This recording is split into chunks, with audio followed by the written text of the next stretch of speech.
I'd like to propose an answer to that question of how do you know when it's happening. When federal agencies are all fighting each other in court, that's a clear sign it's not happening.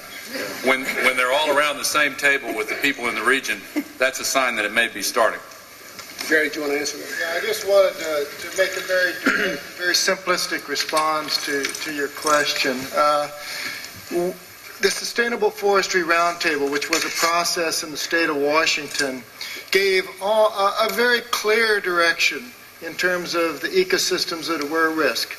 It was the riparian ecosystem, and it was the late successional old-growth forest ecosystem. And we see in the species that we're talking about that, in fact, those are the systems, so they have indicated that to us. But the process, the dialogue between the timber industry and the environmentalists in our state of Washington identified right up front, very quickly, no disagreement, where the problem ecosystems were. So, I think it is feasible to address it. Easier than it sounds. I'd like to ask Jim Sedell, a federal fisheries biologist, to talk a little bit about how forest practices affect the fish habitat. That came up a little in our first roundtable today, and without clear resolution, I wish you'd just talk about it a little bit. Mr. President, there may not be clear resolution. There is a fish problem.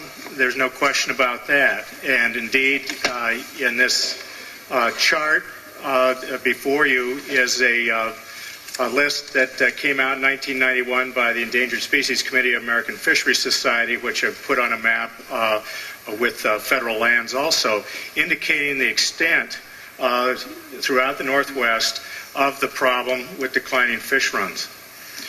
When we start talking about new forestry, most of the discussion centers on tree structure and on forest creatures. And in fact, I would submit that new forestry is really about watershed health and about watershed biology and ecology and hydrology also. There's no question that over the last 20, 50 years, habitat has been degraded. It continues to be degraded. The fisheries problem is not going to be solved if we solve just the habitat problem, whether it be on public lands or private lands.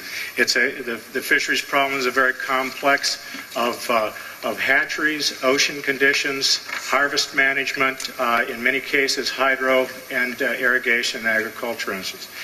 However, there's no question that habitat is going to be a necessary component for the maintenance and restoration of any of these stocks and species, whether they be going out to sea or the residents that never do go out to sea. The best habitat that remains on public lands. And that land that it does remain on is probably in some of the most fragile parts of the landscape that we have left. Indeed, many of our roadless areas are roadless, in fact, because they were very difficult to get into and or had fires and didn't have trees at the time that roads were being established throughout many of these areas years ago. Point is, it's fragile.